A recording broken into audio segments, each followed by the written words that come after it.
Bismillahirrahmanirrahim. Assalamualaikum warahmatullahi wabarakatuh. Alhamdulillahirabbil alamin wassalatu wassalamu ala nabiyyina Muhammad wa ala alihi wa ashabihi ajmain amma ba'du.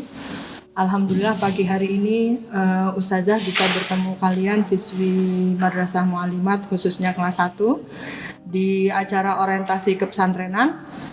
Sebelum kita mulai mari bersama-sama kita membacakan basmalah terlebih dahulu. Bismillahirrahmanirrahim. Anak-anakku sekalian, Ustazah ucapkan selamat datang, selamat bergabung menjadi siswi Madrasah Muallimat Muhammadiyah Yogyakarta di tahun pelajaran 2020-2021. Sebelumnya saya perkenalkan, saya Ustazah Rizviana, biasa siswi Muallimat memanggil saya dengan Ustazah Riris. Kebetulan saya mengampu mata pelajaran fikih dan pada pagi hari ini Ustazah bertemu dengan kalian untuk mengisi materi ibadah di orientasi kepesantrenan. Langsung saja kita mulai. Panitia memberikan amanah kepada Ustazah untuk menyampaikan materi ibadah, khususnya materi wudhu dan sholat.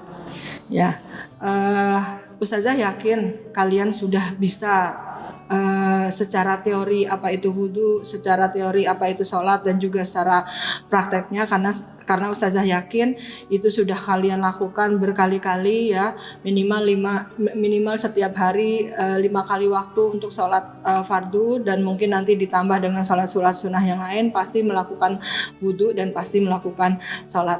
Tapi tidak mengapa Ustazah mengulang materi ini ya, karena memang kalian semua sekarang menjadi siswi Madrasah Muallimat Muhammadiyah, sekolah yang langsung di bawah PP Muhammadiyah, selain Madrasah Muallimin, sekolah calon pemimpin putri Islam, calon pendidik, calon ulama, calon zuama. Otomatis diharapkan kalian ibadah dalam sehari-hari mengikuti apa yang sudah menjadi tuntunan dari Majelis Tarjih PP Muhammadiyah. Anak-anakku sekalian, langsung saja untuk materi wudhu ya. Kalian sudah paham betul bahwa wudhu itu merupakan salah satu cara untuk bersuci, atau kalau pembahasannya itu di bab toharoh ya, toharoh itu bersuci. Wudhu itu merupakan salah satu cara bersuci selain mandi besar, selain tayamum ya, selain membersihkan najis. Nah, wudhu itu merupakan syarat sah sholat. Jadi kalau kita mau sholat, baik sholat sunnah maupun sholat fardu, maka terlebih dahulu berwudhu, karena berwudhu itu merupakan salah satu cara membersihkan hadas kecil. Nah, secara teori wudhu itu secara bahasa artinya bersih dan indah. Karena memang tujuan dari wudhu itu adalah bersuci, membersihkan najis ya, atau membersihkan hadas yang masih menempel di dalam tubuh kita. Kemudian secara istilah yang namanya wudhu itu adalah menghilangkan hadas kecil ya, menghilangkan hadas kecil. Dengan apa? Dengan air yang suci ya, dengan air yang suci. Jadi wudhu itu menggunakan air. Kalau tidak menggunakan air tetapi menggunakan debu, itu namanya bukan berwudhu, akan tetapi adalah tayamum. Yang anggota wudhu yang dibersihkan, anggota tubuh kita yang dibersihkan ketika berwudhu itu ada wajah, ada kedua tangan ya, kemudian kedua kaki dan kepala dengan cara yang ditentukan. Nah, di sini Ustazah menggarisbawahi dengan cara yang ditentukan. Berarti tidak sembarangan wajah itu dibersihkan, tidak sembarangan tangan itu dibersihkan, tidak sembarang kaki itu dibersihkan, tetapi memang ada cara-cara tertentu yang sudah dituntunkan oleh Nabi melalui hadisnya ya, melalui hadisnya. Itu yang namanya wudhu. Jadi wudhu itu tujuannya untuk membersihkan hadas kecil, menggunakan air. Yang dibersihkan adalah 4 anggota wudhu, yaitu wajah, tangan, kepala, dan kaki, dan dilakukan dengan cara-cara tertentu. Nah, kewajiban wudhu itu ada di Quran surat Al-Maidah ayat 6. ya. Nanti silakan dibuka Al-Qur'annya, surat Al-Maidah ayat 6 yang berbunyi ya ayyuhalladzina amanu idza qumtum ila salati faghsilu wujuhakum wa aydiyakum ilal marafiq wamsahu biruusikum wa arjulakum ilal ka'bain. Ya, yang artinya hai orang-orang yang beriman, apabila kalian ingin mengerjakan sholat, maka basuhlah wajahmu, basuhlah tanganmu sampai siku, usaplah kepalamu, dan basuhlah kaki sampai kedua mata kaki. Nah, kalau kalian nanti mencoba membuka Al-Quran, surat Al-Maidah ayat 6, ternyata ayat 6 itu adalah ayat toharoh, ya. Nanti kalian bisa baca terjemahannya. Ternyata Al-Maidah ayat 6 itu ayat tentang toharoh, tentang cara berwudu, tentang cara tayamum, dan tentang tentang kewajiban mandi setelah dalam kondisi junub, baik karena haid, nifas, dan sebagainya. Nah, itu dasar hukum dasar hukum tentang wudu yang ada di dalam Al-Qur'an. Sedangkan di dalam hadis, ya, itu ada tentang wudu, hadis riwayat Bukhari, Muslim, Abu Dawud, dan Nasai, yang artinya dari Abu Hurairah radhiyallahu anhu bahwa Nabi Shallallahu alaihi wasallam bersabda, Allah tidak menerima salat seseorang di antara kamu jika ia berhadas, ya. Jadi Allah tidak menerima salat kamu kalau dia berhadas sampai dia berwudu terlebih dahulu. Ibaratnya ketika ada orang ingin membetulkan genteng di atas yang bocor, maka tidak serta-merta terbang tetapi menggunakan tangga. Ya, tangga untuk naik ke atas genting, untuk membetulkan genting yang rusak, kemudian turun pun juga menggunakan tangga. Begitu juga dengan wudu. Jadi kita tidak bisa langsung sholat, tetapi harus melakukan wudu terlebih dahulu agar sholat itu bisa sah hukumnya.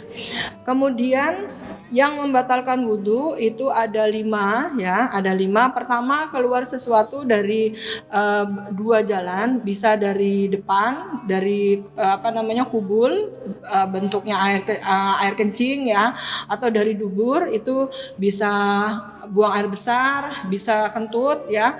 Kemudian melakukan hubungan seksual, ini bagi suami istri. Kemudian yang nomor 3, hilang akal, seperti gila, pingsan. Jadi umpamanya kalian sudah berwudu, mau sholat, belum sholat kok kalian pingsan, maka otomatis ketika sadar dan ingin sholat, kalian harus mengulang lagi wudunya. Tidur nyenyak dalam keadaan terlentang. Tahu ya, terlentang itu kalau bahasa Jawanya terlentang itu melumah, ya. Karena ada hadis yang pernah menjelaskan bahwa Nabi itu ketika sholat dalam kondisi sujud, beliau tertidur, dan itu ketika Nabi bangun, Nabi langsung sholat tanpa mengulangi wudunya. Kemudian sahabat bertanya, Nabi, kenapa kok Anda tidak wudu terlebih dahulu? Ternyata Nabi terus bersabda bahwa wudu itu untuk orang yang tidur dalam posisi terlentang, atau bahasa Jawanya melumah. Kemudian yang nomor 5 yang membatalkan wudu adalah menyentuh kemaluan tanpa alas, ya. Seperti begini contohnya, ya. Jadi tanpa alas, langsung dengan telapak tangan. Tapi kalau ada alas seperti ini, ya, atau ada alas seperti ini, maka itu tidak membatalkan wudu. Nah, mengenai tata cara wudu nanti akan diputar oleh panitia orientasi kepesantrenan. Nanti silakan diperhatikan secara seksama, secara teliti. Nanti kalaupun selama ini apa yang kamu lakukan ketika berwudu belum pas, ya, menurut tuntunan yang sudah diputuskan oleh Majelis Taklim Muhammadiyah, nanti pelan-pelan untuk disesuaikan. Tidak ada perbedaan tuntunan dalam berwudu antara laki-laki dan perempuan. Berikut adalah contoh tuntunan pelaksanaan wudu sempurna. Perlu diperhatikan di sini.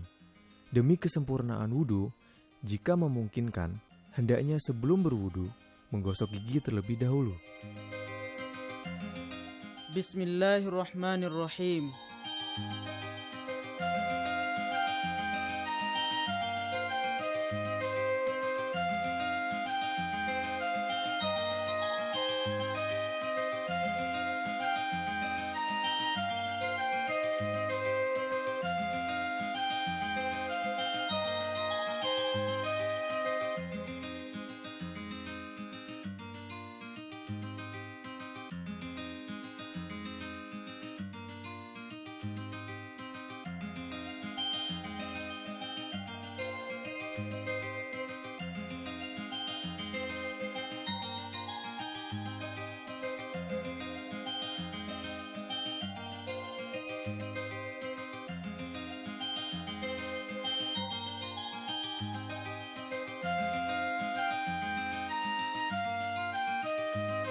أشهد أن لا إله إلا الله وحده لا شريك له وأشهد أن محمدا عبده ورسوله.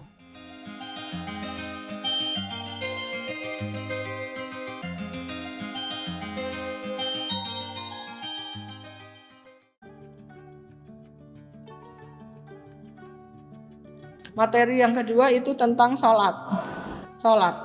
Sholat itu rukun Islam yang kedua. Setelah seorang muslim menyatakan dirinya dengan mengucapkan 2 kalimat syahadat, maka yang kedua adalah sholat. Ya, sholat itu merupakan tiang agama. Itu kalian sudah sering mendengar kalimat itu. Dan mungkin kalian juga sering mendengar bahwa sholat itu adalah amal yang pertama akan dihisab oleh Allah dari seorang hamba. Apabila sholatnya baik, maka otomatis seluruh amal perbuatannya juga menjadi baik. Tetapi apabila sholatnya rusak atau sholatnya tidak betul, maka seluruh amal perbuatannya otomatis tidak akan betul, ya. Otomatis tidak akan diterima oleh Allah Subhanahu wa taala. Dan mungkin kalian juga sering mendengar bahwa sholat itu mencegah perbuatan mungkar, ya. Karena dengan sholat otomatis orang akan selalu ingat Allah dimanapun berada. Jadi ketika ingin melakukan perbuatan yang tidak baik, otomatis langsung ingat bahwa Allah itu juga melihat apa yang kita lakukan. Nah, secara teori, pengertian sholat secara bahasa itu adalah doa atau rahmat. Karena memang kalau kita perhatikan bacaan sholat, ya, dari mulai iftitah Allahumma ba'id baini wa baina khotoyaya dan seterusnya sampai wa min syarri masihid dajjal, kemudian salam kanan salam kiri, itu kalau kalian perhatikan artinya, perhatikan terjemahannya dari semua bacaan sholat itu semuanya semua adalah doa. Seperti halnya ketika kita duduk iftirasi atau duduk di antara 2 sujud, itu juga berisi doa. Allahumma firli warhamni wajburni wahdini warzuqni. Ya Allah, ampunilah saya, sayangilah saya, cukupilah saya, berilah hidayah kepada saya dan berilah rezeki kepada saya. Itu mengandung doa. Makanya wajar kalau sholat itu secara bahasa diartikan sebagai doa. Sedangkan menurut istilah, yang namanya sholat itu adalah ibadah yang terdiri dari perkataan, ya. Karena memang isinya sholat itu adalah doa, yang namanya doa itu perkataan.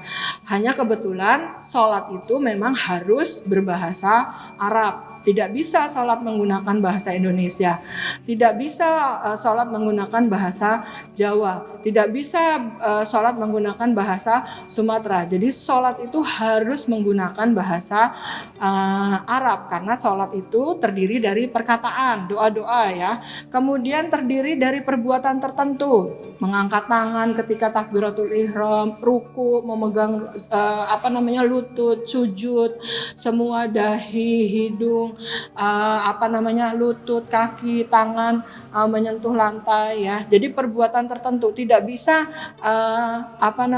dengan perbuatan yang lain. Jadi sholat itu adalah terdiri dari perkataan tertentu, terdiri dari perbuatan tertentu yang diawali dengan takbiratul ihram. Jadi tidak mungkin orang sholat itu tidak dengan takbiratul ihram dan diakhiri dengan salam kanan, kemudian salam kiri. Itu pengertian sholat secara istilah. Sedangkan dasar hukum sholat itu ada di surat An-Nisa ayat 103, ya.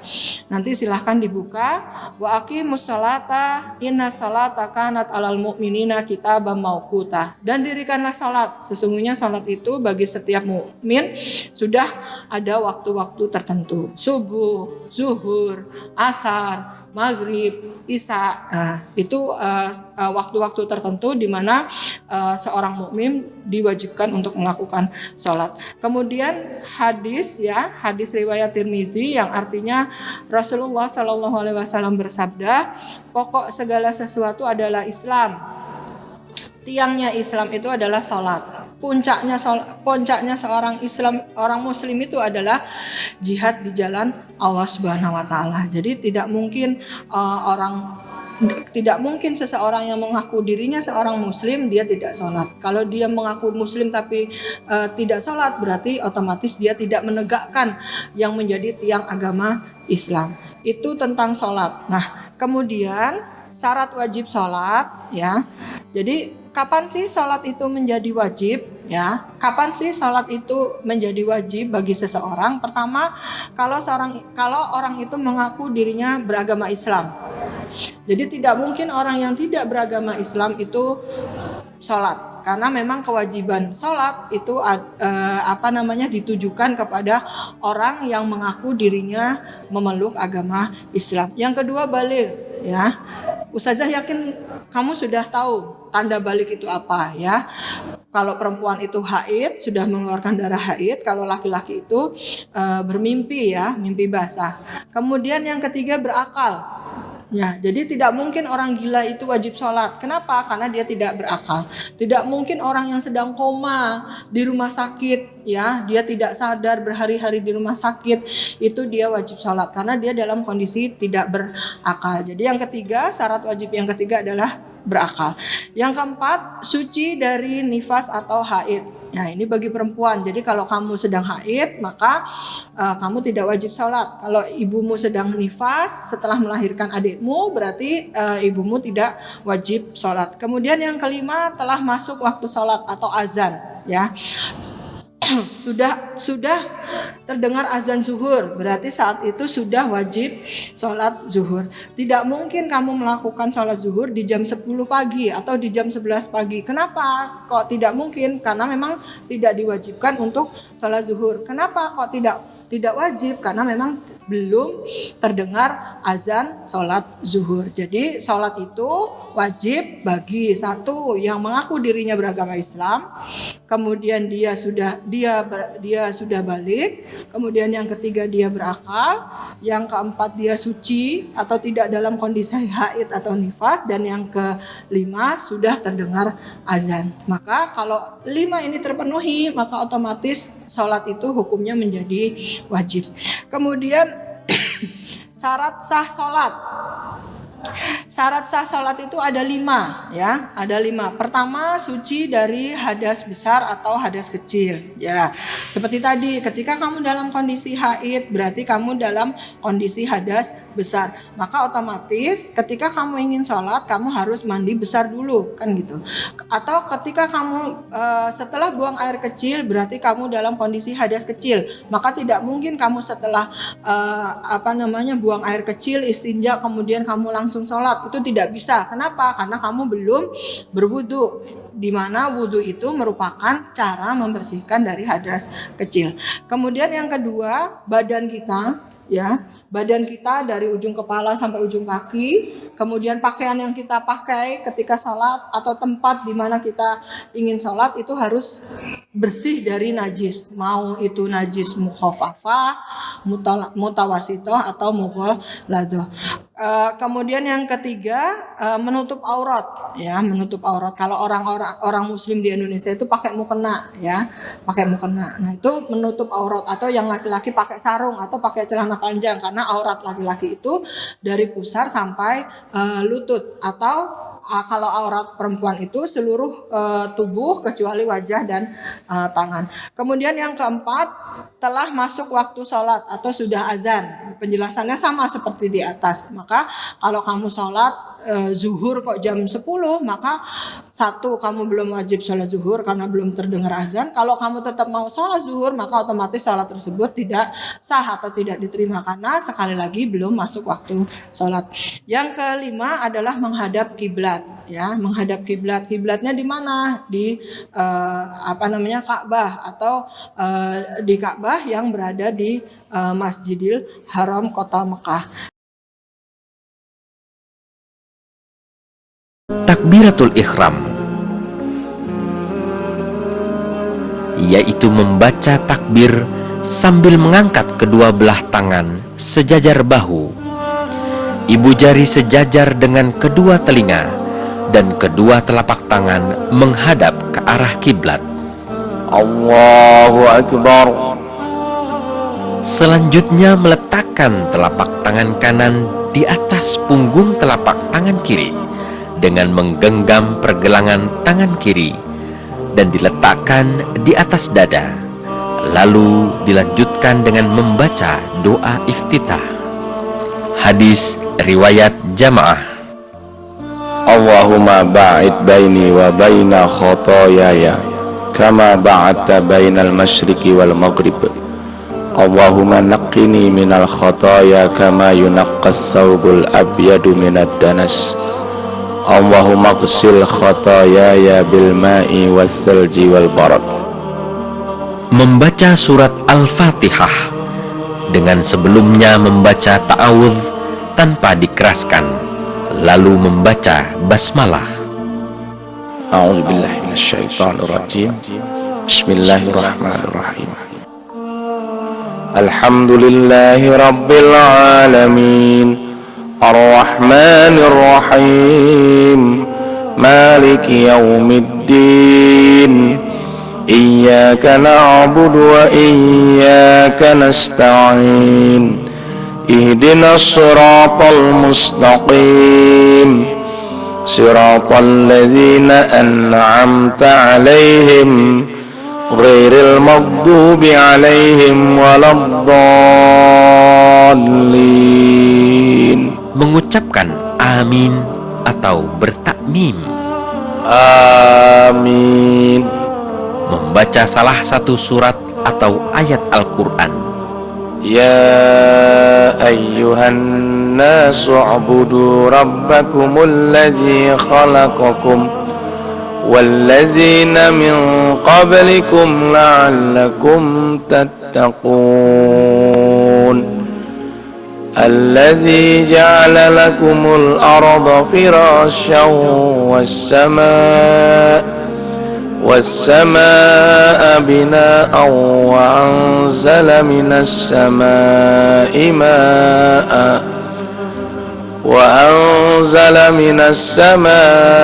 ماء فأخرج به من الثمرات رزقا لكم فلا تجعلوا لله أندادا وأنتم تعلمون. Bertakbir untuk pindah gerakan atau intiqal dari berdiri ke ruku sambil mengangkat tangan, sama seperti takbiratul ihram. Allahu Akbar.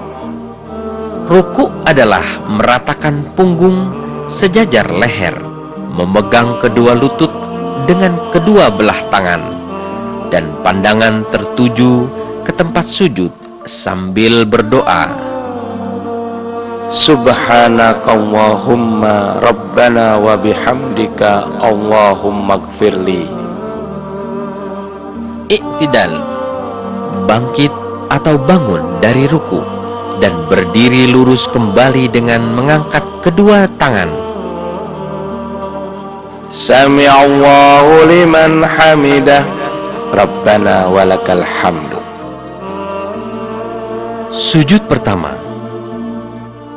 Bertakbirlah tanpa mengangkat tangan menuju gerakan sujud dengan meletakkan kedua lutut lebih dahulu, lalu kedua tangan. Allahu Akbar. Kemudian letakkan wajah, dahi dan hidung. Mendahulukan kedua lutut dari kedua tangan saat sujud didasarkan pada hadis dari Wa'il bahwa ia melihat Rasulullah Shallallahu Alaihi Wasallam. Apabila beliau bersujud, beliau meletakkan kedua lututnya sebelum kedua tangannya, dan apabila bangkit, beliau mengangkat kedua tangannya sebelum kedua lututnya.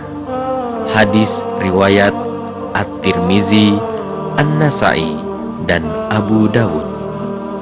Saat sujud, meletakkan kedua telapak tangan sejajar dengan kedua telinga, sedangkan wajah diletakkan di antara kedua telapak tangan. Kedua kaki ditegakkan di mana jari-jari dirapatkan dan dihadapkan ke arah kiblat. Kedua siku tangan diangkat dari lantai dan merenggangkan keduanya dari ketiak dan lambungnya. Nabi Muhammad SAW menuntunkan supaya bersikap proporsional pada saat sujud. Tidak boleh berlebih-lebihan dengan memanjangkan sujud. Saat sujud, bacalah doa. Subhanakallahumma Rabbana wa bihamdika Allahumma gfirli. Maha suci Engkau ya Allah Tuhan kami, dan dengan pujian kepadamu, ya Allah, ampunilah hamba. Duduk di antara dua sujud sambil mengucap takbir. Allahu Akbar. Adapun tata caranya adalah dengan cara iftirash, yakni duduk di atas bentangan kaki kiri dengan menjadikan kaki sebagai firash atau alas, sementara telapak kaki kanan ditegakkan dengan jari-jari kaki kanan menghadap kiblat. Allahumma gfirli warhamni wajburni wahdini warzuqni. Sujud kedua. Allahu Akbar. Subhanakallahumma Rabbana wa bihamdika Allahumma gfirli. Gerakan serta bacaannya sama seperti saat sujud pertama. Setelah selesainya sujud kedua ini, maka berarti selesailah sudah rakaat pertama. Berdiri rakaat kedua dengan cara duduk iftirash, lalu beranjak untuk berdiri sambil kedua tangan diletakkan ke lantai, kemudian berdiri sempurna sambil mengucapkan takbir. Allahu Akbar. Rakaat kedua. Cara dan sikap pada rakaat kedua sama dengan rakaat pertama, hanya ada perbedaan, yaitu dalam rakaat kedua tangan tidak diangkat seperti pada rakaat pertama. Takbiratul ihram, cukup membaca takbir dan langsung membaca surat Al-Fatihah, tidak perlu membaca doa iftitah. A'udzubillahi minasyaitonir rajim.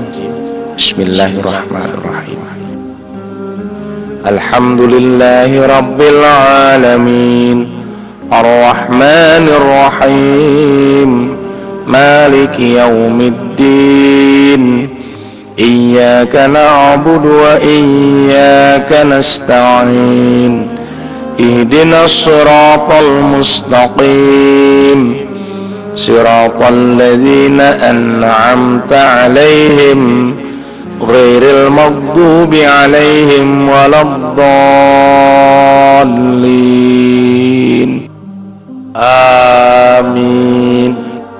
Ara'aital ladzi yukadzibu bid-din fadzalikal ladzi yad'u'ul yatim ولا يحض على طعام المسكين فويل للمصلين الذين هم عن صلاتهم ساهون الذين هم يراءون ويمنعون الماعون. Lalu dilanjutkan dengan takbir intiqal.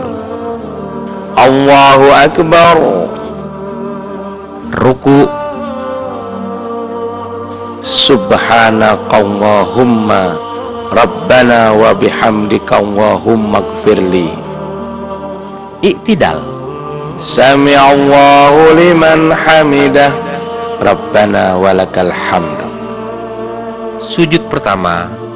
Allahu Akbar. Subhanakallahumma Rabbana wa bihamdika Allahumma gfirli. Duduk antara dua sujud.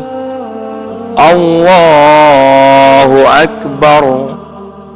Allahumma gfirli warhamni wajburni wahdini warzuqni. Allahu Akbar. Subhanakallahumma Rabbana wa bihamdika Allahumma gfirli. Allahu Akbar. Dan duduk tahiyat awal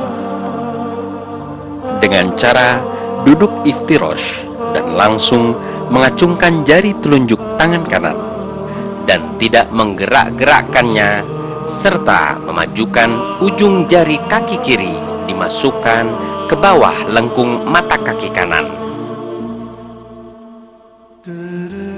Duduk iftirosh yakni duduk di atas bentangan kaki kiri dengan menjadikan kaki sebagai firosh atau alas, sementara telapak kaki kanan ditegakkan dengan jari-jari kaki kanan menghadap kiblat dan meletakkan kedua tangan di atas kedua paha sehingga ujung-ujung jari rata dengan ujung-ujung kedua lutut. Sedangkan jari-jari tangan kanan dikepalkan kecuali jari telunjuk yang diacungkan. Bila sholat yang kita laksanakan adalah sholat subuh 2 rakaat, maka duduk tahiyat awal menjadi duduk tahiyat akhir dan diakhiri dengan salam. Namun bila sholat yang kita laksanakan lebih dari 2 rakaat, yaitu zuhur, asar, maghrib, dan isya, maka gerakan duduk tahiyat awal dilanjutkan dengan gerakan rakaat selanjutnya. Berdiri rakaat ketiga. Gerakan di rakaat ketiga adalah sama seperti gerakan rakaat pertama. Namun untuk sholat maghrib 3 rakaat, gerakan rakaat ketiga langsung diakhiri dengan duduk tahiyat akhir dan ditutup dengan salam. Berdiri rakaat keempat. Bila sholat yang kita laksanakan adalah 4 rakaat, zuhur, asar atau isya, maka di rakaat ketiga dilanjutkan dengan rakaat keempat, yang mana gerakannya sama seperti rakaat kedua, dilanjutkan dengan duduk tahiyat akhir dan diakhiri dengan salam. Duduk tahiyat akhir. Langsung mengacungkan jari telunjuk tangan kanan dan tidak menggerak-gerakkannya, serta memajukan ujung jari kaki kiri dimasukkan ke bawah lengkung mata kaki kanan.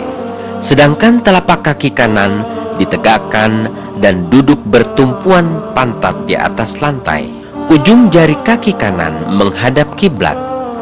Kemudian membaca tasyahud seperti pada tasyahud awal, kemudian diteruskan dengan doa.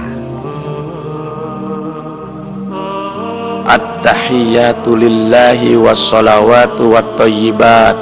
Assalamu alayka ayyuhan nabiyyu wa rahmatullahi wa barakatuh. Assalamu alayna wa ala ibadillahis salihin. Ashhadu an la ilaha illallah wa ashhadu anna Muhammadan abduhu wa rasuluh. Allahumma salli ala Muhammad wa ala ali Muhammad kama sallaita ala Ibrahim wa ali Ibrahim wa barik ala Muhammad wa ali Muhammad kama barakta ala Ibrahim wa ali Ibrahim innaka Hamidum Majid.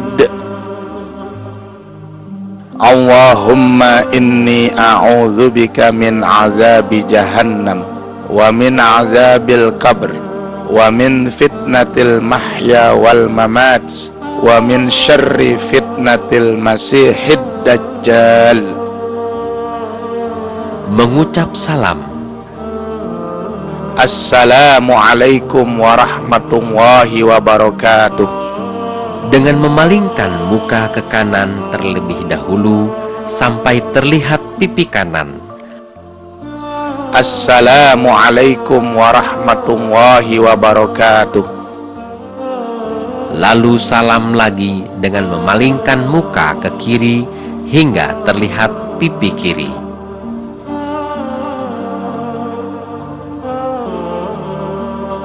Demikian dahsyat makna yang terkandung di dalam sholat. Oleh karenanya, sebagai umat Nabi Muhammad SAW, kita diwajibkan untuk melaksanakan sholat sesuai dengan perintah Allah dalam Al-Quran dan sesuai tuntunan Nabi SAW. Semoga kita semua dapat selalu senantiasa diberikan kesempatan beribadah oleh Allah Subhanahu wa Ta'ala, dan semoga ibadah yang kita laksanakan selama ini mendapatkan berkah dan rahmat dari Allah Subhanahu wa Ta'ala, dan diganjar dengan pahala yang berlipat untuk bekal kita di akhirat. Amin ya rabbal alamin. Nah, mungkin itu teori dari Ustazah, baik wudhu maupun sholat ya. Sekali lagi, seandainya cara sholatnya masih berbeda atau bacaan sholatnya masih berbeda, kalian jangan berkecil hati karena kalian baru belajar di madrasah mu'allimat, baru akan diperkenalkan ibadah-ibadah yang caranya seperti apa sih yang sesuai dengan tuntunan Muhammadiyah, tuntunan yang dikeluarkan oleh Majelis Tarjih Muhammadiyah. Nanti kita bertemu lagi ya dengan Ustazah. Kebetulan Ustazah mengajar fikih. Nanti ketika kalian sudah di madrasah, nanti kamu bisa bertemu dengan saya. Kita belajar bersama di kelas. Nanti kalau memang ada yang belum pas, belum sesuai dengan apa yang sudah menjadi pusutan tarjih, nanti pelan-pelan kita koreksi dan belajar bersama. Mungkin itu dari Ustazah materi ibadah pada pagi hari ini. Semoga yang Ustazah sampaikan ini walaupun sedikit insya Allah bermanfaat. Ustazah akhiri dengan mengucapkan hamdalah. Assalamualaikum warahmatullahi wabarakatuh.